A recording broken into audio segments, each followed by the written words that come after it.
थन में गरीब ससुराल वालों का 5 मंजिला मकान। दिसंबर की वो रात आम रातों जैसी नहीं थी। आसमान से मानो बर्फ के गोले बरस रहे थे और हवा किसी भूखे भेड़िए की तरह चीख रही थी। शहर के किनारे बनी बस्तियों में सन्नाटा था, लेकिन एक कच्चे मकान में कोहराम मचा हुआ था। ये घर था हरिराम और उनके परिवार का। दीवारों में दरारें थीं और छत पर पड़ी टिन की चादरें हवा के थपेड़ों से ऐसे बज रही थीं जैसे अभी उड़ जाएंगी। कविता, जल्दी इधर आओ। ये हवा तो आज छत उड़ा ले जाएगी। बाबूजी के बिस्तर पर पानी टपक रहा है। कविता कांपते हुए पुराने कपड़ों की पोटली लेकर दौड़ती है। जी दीदी। मेरे हाथ तो ठंड से सुन्न पड़ गए हैं। ये लो, इस छेद में कपड़े ठूस देती हूँ। वही महेश विनय के साथ दरवाजे को धक्का देकर बंद करता है। विनय, उस बोरी को नीचे लगा दे। दरवाजे के नीचे से हवा सीधी अंदर आ रही है। बाहर तो ऐसा लग रहा है जैसे खून जमा देने वाली सर्दी हो। बेटा, आज की रात ये घर नहीं टिकेगा। मेरी हड्डियों में अब जान नहीं बची है इस ठंड को सहने की। हे भगवान, गरीबों की तो जान ही ले लो इससे अच्छा। न ओढ़ने को पूरा है न बिछाने को। बच्चे ठंड से नीले पड़ रहे हैं। तभी एक जोरदार धमाका हुआ। हवा के एक बवंडर ने उनकी कच्ची छत का आधा हिस्सा उखाड़ फेंका। बर्फ के ठंडे टुकड़े सीधे घर के अंदर गिरने लगे और बच्चे चीखने लगे। मम्मी, बहुत ठंड लग रही है मम्मी। सब एक कोने में आ जाओ, दीवार के सहारे। उस रात वो पूरा परिवार एक कोने में दुबक कर एक दूसरे को पकड़कर बैठा रहा। ऊपर से गिरती बर्फ और हाड़ कपा देने वाली ठंड ने उन्हें एहसास दिला दिया था कि अब इस घर में रहना मौत को दावत देना है। अगली सुबह सूरज तो निकला, लेकिन उसकी गर्मी धरती तक नहीं पहुंच पा रही थी। कोहरा इतना घना था कि हाथ को हाथ न सूझे। हरिराम का परिवार अपनी टूटी छत को देख रहा था कि तभी वहां उनका मकान मालिक सेठ करोड़ीमल आ धमका। अरे, ये क्या कबाड़ा फैला रखा है? मैंने कहा था ना ये झुग्गी खाली कर दो। मुझे यहाँ गोदाम बनाना है। कल रात की आंधी ने मेरा काम आसान कर दिया। चलो निकलो यहाँ से। सेठ जी, इतनी जानलेवा ठंड में हम छोटे बच्चों और बूढ़े माँ बाप को लेकर कहाँ जाएंगे? कुछ दिन की मोहलत दे दीजिए। मोहलत? ठंड क्या सिर्फ तुम्हें लगती है? मेरा नुकसान हो रहा है। आज शाम तक ये जगह खाली चाहिए, वरना सामान सड़क पर फिकवा दूंगा। पास ही खड़ी उनकी अमीर पड़ोसन शीला अपने बालकनी में हीटर के सामने खड़ी होकर मूंगफली खा रही थी और ये तमाशा देख रही थी। अरे सुनीता, क्यों गिड़गिड़ा रही हो? वैसे भी तुम्हारे बस का नहीं है इस शहर में रहना। गांव क्यों नहीं चले जाते? कम से कम हमें तुम्हारी हाय हाय तो नहीं सुननी पड़ेगी। इस ठंड में गरीबों को देखकर वैसे ही मूड खराब हो जाता है। शीला बहन, वक्त बदलते देर नहीं लगती। आज हम ठंड में ठिठुर रहे हैं, कल शायद धूप हमारे आंगन में भी निकलेगी। अपमान और लाचारी का घूंट पीकर वो परिवार अपना बचा खुचा सामान सिर पर रखकर उस टूटी छत वाले घर को हमेशा के लिए छोड़ देता है। बाहर पारा 0 डिग्री के करीब था और उनके पास कोई ठिकाना नहीं था। चलते चलते शाम हो गई और ठंड अब और भी जालिम हो चुकी थी। बच्चों के पैर जम रहे थे। तभी विनय की नजर जंगल के बीचों बीच एक पुरानी अजीबोगरीब ऊंची संरचना पर पड़ी। ये लकड़ियों से बनी एक पुरानी वॉच टावर निगरानी मीनार जैसी थी, जो काफी जर्जर हालत में थी। भैया वो देखो, पेड़ों के बीच कुछ है। शायद कोई पुराना फॉरेस्ट हाउस है। हाँ, लगता तो ऐसा ही है। चलो, कम से कम आज की रात वहां हवा से बच सकेंगे। वे सब उस लकड़ी की मीनार के पास पहुंचे। ये काफी ऊंची थी, लेकिन अंदर से खोखली। सीढ़ियां टूटी हुई थी और जगह जगह लकड़ी गल चुकी थी। बेटा, यहाँ तो कोई दीवार ही नहीं है, बस लकड़ियों का ढांचा है। यहाँ ठंड से कैसे बचेंगे? अम्मा जी, खुले आसमान से तो बेहतर है। हम सब मिलकर इसे ठीक कर सकते हैं। देखिए, यहाँ आसपास कितनी सूखी लकड़ियाँ और बांस पड़े हैं। बहू ठीक कह रही है। हमारे पास खोने को कुछ नहीं है। अगर हम मेहनत करें तो इस ढांचे को एक घर बना सकते हैं। और फिर शुरू हुआ अस्तित्व बचाने का संघर्ष। अगले 4 दिन तक वे सोए नहीं। महेश और विनय ने जंगल से मजबूत लकड़ियां काटी। सुनीता और कविता ने जंगल की सूखी घास और गीली मिट्टी को मिलाकर एक लेप तैयार किया। भाभी, मेरे हाथ सुन्न हो गए हैं, कील पकड़ी नहीं जा रही। सुनीता रिया के हाथों को अपनी फूंक से गर्म करती है। हिम्मत मत हार गुड़िया। देख, हमने नीचे का एक कमरा लगभग तैयार कर लिया है। इस गीली मिट्टी और घास के लेप से हवा अंदर नहीं आएगी। विनय, ये ढांचा बहुत ऊंचा है। हम इसे 5 मंजिला घर बना सकते हैं। नीचे की जमीन गीली और ठंडी है, इसलिए हम सबसे नीचे रसोई रखेंगे ताकि चूल्हे की गर्मी ऊपर तक जाए। बिल्कुल भैया, सबसे ऊपर बच्चों का कमरा बनाएंगे, वहां धूप सबसे पहले आएगी। ठंड उन्हें तोड़ रही थी, लेकिन उनकी एकता उन्हें जोड़ रही थी। उन्होंने दीवारों के बीच में पुरानी बोरियों और जंगल की सूखी काई को भरकर इंसुलेशन का काम किया। दीदी देखो, मैंने पुरानी साड़ियों को सिलकर खिड़कियों पर पर्दे लगा दिए हैं। और ये देखो मैंने क्या ढूंढा है। कविता हाथ में रुई के बड़े बड़े बंडल लेकर आती है, जो उसे पास के एक फेंके हुए कचरे के ढेर में मिले थे। अरे बहू, ये तो गद्दे बनाने वाली रुई है। हाँ माँ जी, हम इस रुई को दीवारों की दरारों में भरेंगे और फर्श पर बिछाएंगे। इससे नीचे की ठंडक ऊपर नहीं आएगी। 10 दिन की कड़ी मेहनत के बाद जंगल के बीचों बीच एक अजूबा खड़ा था। एक 5 मंजिला लकड़ी का घर जो किसी पुराने किले जैसा लग रहा था। देखो हमारा घर। बाहर भले ही बर्फ जम रही हो, लेकिन अंदर चलो। जैसे ही वे अंदर हुए, बाहर की बर्फीली दुनिया का एहसास खत्म हो गया। मिट्टी और घास के लेप ने दीवारों को पूरी तरह सील कर दिया था। अरे वाह, यहाँ तो बिना स्वेटर के भी ठंड नहीं लग रही। घर तो बन गया था, लेकिन रात को तापमान -5 डिग्री तक गिर जाता था। तब बच्चों को एक तरकीब सूझी। चाची, क्या हम इस टेबल के नीचे अंगीठी रख सकते हैं? अगर हम सीधी अंगीठी रखेंगे तो टेबल जल जाएगी। रुको। कविता और सुनीता ने मिलकर एक अनोखा आविष्कार किया। उन्होंने टेबल के नीचे एक मिट्टी का बर्तन रखा जिसमें सुलगते हुए कोयले थे। फिर टेबल के ऊपर एक भारी रजाई डाल दी जो चारों तरफ से जमीन को छू रही थी। आओ सब लोग, अपने पैर इस रजाई के अंदर टेबल के नीचे डालो। जैसे ही सबने अपने पैर उस देसी हीटर टेबल के नीचे डाले, एक गजब का सुकून मिला। पूरे शरीर में गर्मी दौड़ गई। ऐसा सुख तो मुझे पक्के मकान में भी नहीं मिला कभी। मेरी तो खांसी भी ठीक हो गई इस गर्माहट से। ये हमारा वार्मिंग स्टेशन है। बाहर चाहे तूफान आए, हम यहाँ बैठकर चाय पियेंगे। उधर शहर में हालात बदतर होते जा रहे थे। बिजली के खंभे गिर जाने से पूरे इलाके की लाइट गुल थी। शीला के घर में लगे महंगे हीटर अब सिर्फ डिब्बे बनकर रह गए थे। उसका 3 मंजिला पक्का मकान कंक्रीट का बना था, जो अब बर्फ की सिल्ली बन चुका था। रोहित बेटा, और कंबल ले आ। ये घर है या फ्रीजर? हे भगवान, उन गरीबों का क्या हुआ होगा? वो तो अब तक अकड़ गए होंगे। मम्मी, मुझे बहुत ठंड लग रही है। मुझे उस जंगल वाले घर में जाना है। राजू कह रहा था उनका घर गर्म है। चुप कर, वो भिखारी जंगल में मरे पड़े होंगे। हम अमीर हैं, हम मैनेज कर लेंगे। लेकिन प्रकृति अमीर गरीब का भेद नहीं करती। उस रात इतिहास की सबसे भयंकर बर्फबारी शुरू हुई। शीला के घर के शीशे ठंड से चटकने लगे और पानी की पाइपलाइन फट गई। तभी जंगल वाले घर के नीचे दरवाजे पर किसी ने जोर जोर से दस्तक दी। महेश ने जाकर दरवाजा खोला। सामने कमला बुआ खड़ी थी, जो पूरी तरह बर्फ से ढकी थी और कांप रही थी। बुआ जी, आप इस हालत में? बेटा, मेरे बेटे ने मुझे घर से निकाल दिया। मोला बुढ़िया को बहुत ठंड लगती है, कहीं और जा। मैं मर जाऊंगी बेटा, मुझे बचा लो। कमला, अंदर आ जल्दी। कविता, गरम पानी ला। कमला बुआ जैसे ही घर के अंदर आई, उन्हें विश्वास नहीं हुआ। बाहर मौत का तांडव था और अंदर स्वर्ग जैसी गर्मी। रेवती, ये किसका महल है? इतनी गर्मी? क्या तुमने पूरे घर में हीटर लगा रखे हैं? नहीं बुआ जी, ये प्यार और मेहनत की गर्मी है। ये लकड़ी और मिट्टी का घर है जो हमने खुद बनाया है। कमला बुआ को अपनी पिछली कड़वी बातों पर बहुत पछतावा हुआ। उन्होंने रोते हुए रेवती से माफी मांगी और उसी गर्म घर में शरण ली।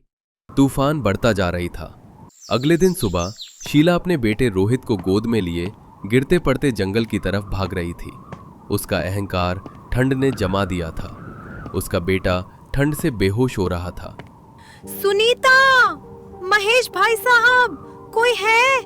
मेरे बच्चे को बचा लो। 5वीं मंजिल से रिया ने उन्हें देख लिया।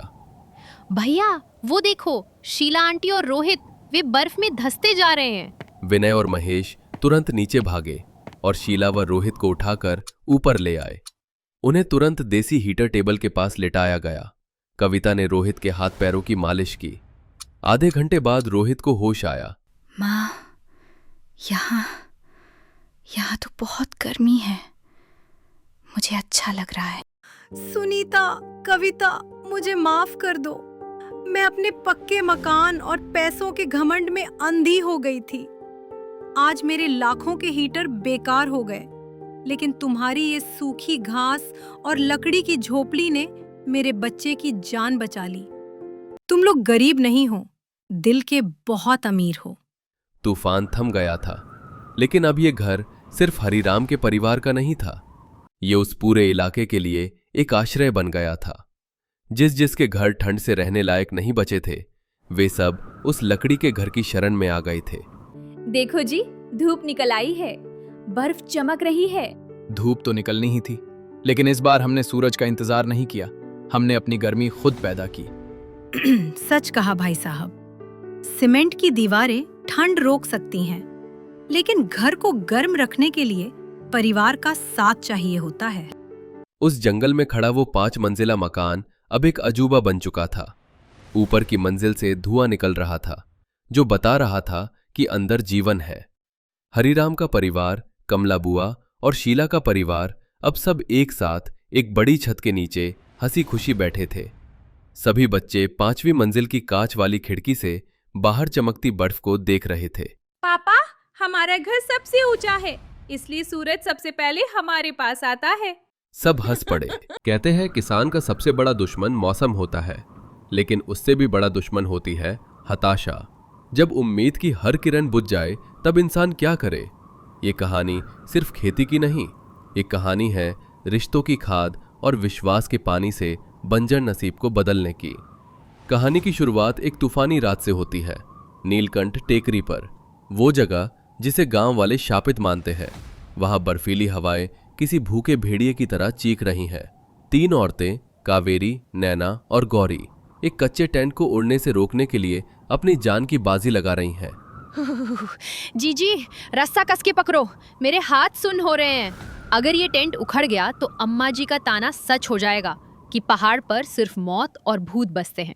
गौरी, खबरदार जो रास्ता छोड़ा। अम्मा जी का डर अपनी जगह है, पर हमारा हौसला अपनी जगह। ये टेंट सिर्फ कपड़े का टुकड़ा नहीं, हमारी इज्जत है। नैना, मुन्नी ने जो प्लास्टिक भेजा था वो गोभी के ढेर पर डाल जल्दी, ओले गिरने वाले हैं। नैना फुर्ती से काम करती है, उसका चेहरा ठंड से लाल हो चुका है। डाल दिया जीजी। मुन्नी ना होती तो हमें यहाँ राशन कौन पहुँचाता। असली भूत ये तूफान नहीं, वो गरीबी है जो नीचे गांव में हमारा इंतजार कर रही है। अगर आज हम हार गए तो कल हमारे बच्चे भूख से हार जाएंगे।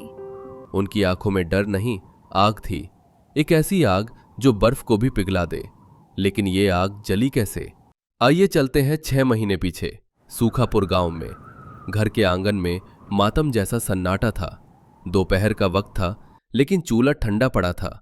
रेवती देवी खाली कनस्तर को जमीन पर पटकते हुए बड़बड़ा रही थी। उनकी आवाज में गुस्सा कम, बेबसी ज्यादा थी। हे भगवान, अब क्या पत्थर उबाल कर खिलाऊं इन मर्दों को? मेरे सुहाग की निशानी ये जमीन अब जहर उगल रही है। खेत से जो सब्जी आती है उसे काटने बैठो तो अंदर से इल्लियां निकलती हैं। पड़ोसन पूछ रही थी, रेवती, आज घर से छौंक की खुशबू क्यों नहीं आ रही? क्या जवाब दूं उसे? बहुओं, ओ बहुओं, क्या पका है आज? या आज भी पानी पीकर सोना है? अम्मा जी, वो ही बची कुची खिचड़ी है। सब्जी तो सारी सड़ गई थी। मैंने कोशिश की थी छांटने की, पर कुछ नहीं बचा। रेवती, चिल्ला मत। किस्मत ही फूटी है हमारी। दीवारें सुनने लगी हैं अब। सूरज मंडी गया था सुबह से, अभी तक नहीं लौटा। मेरा दिल घबरा रहा है। तभी बाहर लोहे का गेट बजता है। सूरज, आकाश और रवि घर में दाखिल होते हैं। उनके कंधे झुके हुए हैं, जैसे कोई बहुत बड़ा बोझ उठा रखा हो। उनके पीछे पीछे गांव का मंगत काका भी चला आता है, जिसके चेहरे पर एक क्रूर मुस्कान है, वो मुस्कान जो दूसरों की बर्बादी पर आती है। सूरज गमछे से पसीना पोंछता है, अब पिता की नजरों से बचते हुए। बाबा, पानी। पानी बाद में पीना सूरज, पहले बता, आरती ने क्या भाव दिया? साहूकार का ब्याज देना है अगले हफ्ते। भाव? बाबा, उन्होंने तो माल उतारने से भी मना कर दिया। आरती ने भरी मंडी में कहा, सूरज बाबू, ये सड़े हुए बैंगन और कीड़े वाली गोभी लेकर क्यों आते हो? इसे तो जानवर भी ना खाए। बाबा, उसने हमारी सब्जी नाली में फेंकवा दी। अरे रामदीन, मैंने तो पहले ही कहा था, तेरे पाप सामने आ रहे हैं। सुना, तेरी बहुएं अब शहरी बाबू की तरह नए नखरे दिखा रही हैं। कल पनघट पर कावेरी कह रही थी कि पहाड़ पर खेती करेंगे। समझा ले इन्हें, वरना गांव में नाक कट जाएगी। औरतें अब खेत जोतेंगी, वो भी उस शापित टेकरी पर। जहां आदमी जाने से डरता है, वहां ये कल की छोकरियां जाएंगी। क्या मंगत भाई साहब क्या कह रहे हैं? तुम तीनों के दिमाग फिर गए हैं क्या? वो टेकरी शमशान जैसी है, वहां जाकर मरना है क्या? और लोग क्या कहेंगे कि रामदीन की बहुएं अब आवारा होकर पहाड़ों पर घूम रही हैं। मेरी बची खुची इज्जत भी मिट्टी में मिलाओगी?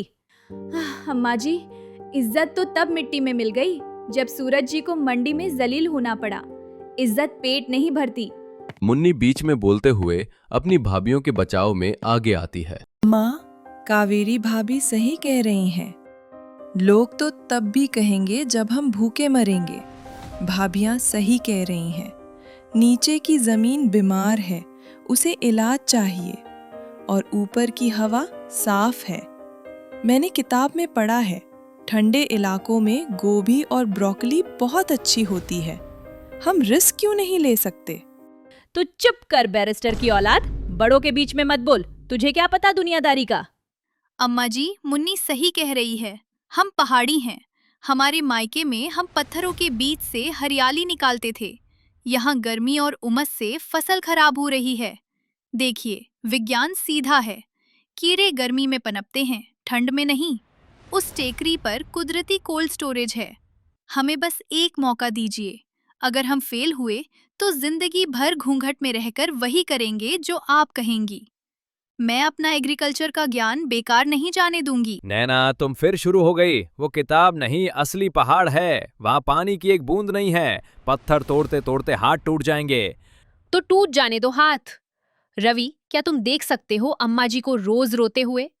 देवरानी होने के नाते कह रही हूँ। जीजी का तजुर्बा और नैना जीजी का दिमाग, हम तीनों मिल जाएं तो पत्थर से पानी निकाल सकते हैं। बस आप तीनों हमारा साथ दो। माँ, बाबा, घर में अनाज का एक दाना नहीं है। आज मंडी में मुझे जो महसूस हुआ वो मैं शब्दों में बता नहीं सकता। मैं नहीं चाहता कि मेरा बाप किसी के सामने हाथ फैलाए। इज्जत का डर छोड़ो, पेट की आग देखो। मुझे कावेरी पर भरोसा है। अगर ये डूबना भी है तो कम से कम हम लड़कर डूबेंगे। ठीक है, जब औलाद सयानी हो जाए तो बाप को चुप हो जाना चाहिए। जाओ, पर याद रखना, अगर वहां कुछ ऊंच नीच हो गई तो गांव वाले जीने नहीं देंगे। और मंगत, तू अपनी जुबान को लगाम दे। मेरा परिवार अभी टूटा नहीं है। भारी मन से ही सही, सास ससुर की अनुमति मिल गई, लेकिन असली परीक्षा तो अब शुरू होनी थी। अगली सुबह अंधेरे में ही तीनों बहुएं अपने पतियों और ननद मुन्नी की मदद से पहाड़ की चढ़ाई शुरू करती हैं। उनके कंधों पर कुदाल और पीठ पर उम्मीद का बोझ था। रास्ता पथरीला था, कटीली झाड़ियों से भरा। ये तो पागलपन है। गौरी, देखो तुम्हारे पैर, बिवाइयां पट गई है, खून आ रहा है। चलो वापस चलते हैं। ये खून नहीं, इस जमीन का तिलक है रवि। तुम बस पत्थर हटाओ, दर्द मत देखो। संघर्ष के दिन हफ्तों में बदल गए। पहाड़ को काटने में बहुओं के कोमल हाथों में छाले पड़ गए, जो फूटकर घाव बन गए। पानी की समस्या सबसे बड़ी थी। सूरज तप रहा था और गले सूख रहे थे। नैना, अब बस। पानी के बिना खेती कैसे होगी? यहाँ तो पीने के लिए भी नीचे जाना पड़ता है। हम बेवकूफ थे जो यहाँ आए। आकाश, गुस्सा मत करो। देखो, प्रकृति हमेशा इशारा देती है। सुबह देखी तुमने, पत्तों पर ओस की बूंदें थीं। हम फॉग हार्वेस्टिंग करेंगे। मैंने ये जालीदार कपड़ा लगाया है। रात को ओस इस पर जमेगी और बूंद बूंद करके इन बांस के पाइपों से सीधे पौधों की जड़ों में जाएगी। इसे ड्रिप इरिगेशन कहते हैं। बूंद बूंद से ही सागर भरता है। नैना की तकनीक और कावेरी के अनुशासन ने कमाल कर दिया, लेकिन घर पर रेवती देवी का हाल बुरा था। वो रोज छत पर खड़ी होकर पहाड़ की तरफ देखती, चिंता में घुलती जा रही थी। रेवती देवी कुछ दिनों बाद छुपते छुपाते पल्लू से चेहरा ढककर पहाड़ पर आती है। हाथ में हल्दी का लेप और छाछ की मटकी है। अरे ओ कावेरी, कोई देख न ले, इधर आ, हाथ दिखा अपना। कावेरी के छालों से भरे हाथ देखकर वो रो पड़ती है। पगली लड़कियों, इतना कष्ट क्यों सह रही हो? मेरे कलेजे के टुकड़े ऐसे पत्थरों में पिस रहे हैं। चलो घर वापस। नहीं खानी सब्जी, नमक रोटी खा लेंगे।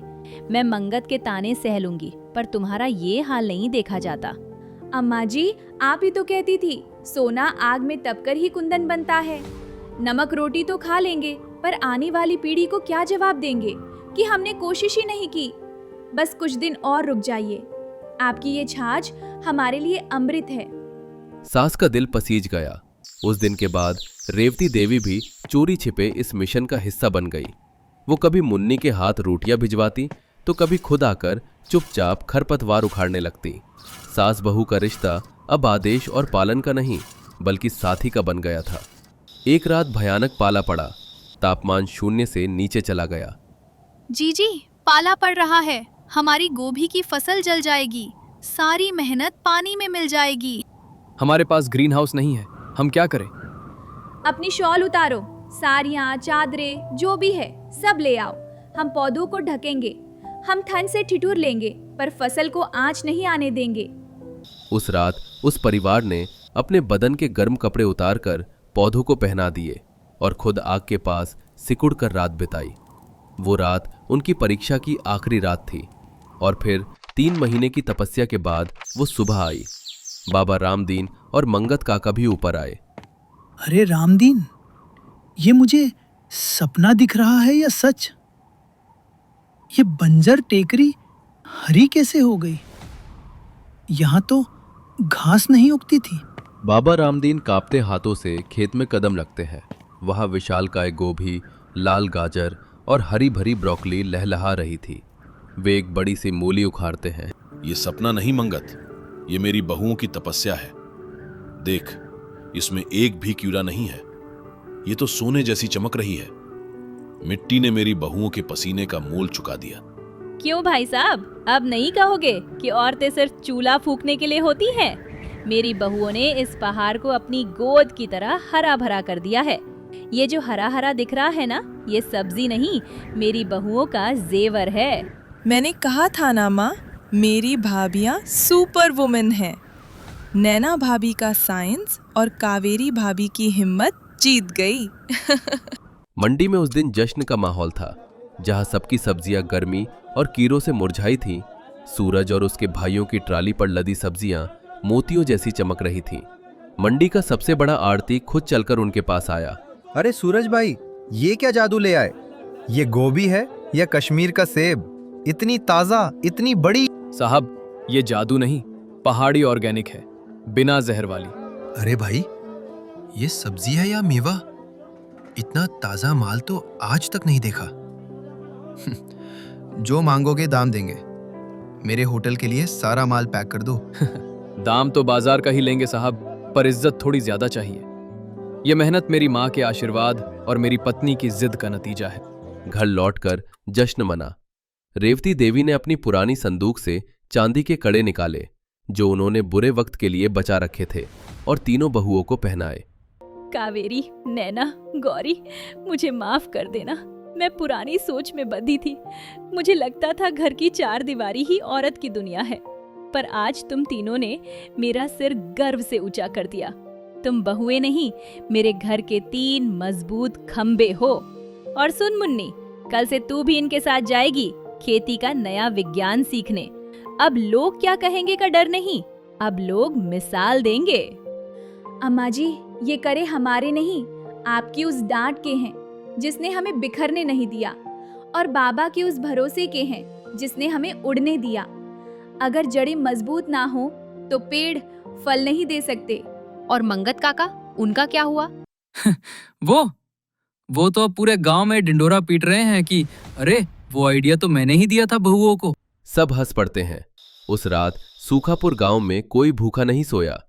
उस परिवार ने साबित कर दिया कि जब सास मां बन जाए, ननद सहेली बन जाए, पति साथी बन जाए और जेठानी देवरानी बहनें बन जाए तो बंजर पहाड़ भी सोना उगलने लगते हैं। ठंड बहुत थी पर दिलों में जीत की गर्मी थी। परिवार साथ हो तो हर मौसम बहार है। जय जवान, जय किसान, जय नारी शक्ति।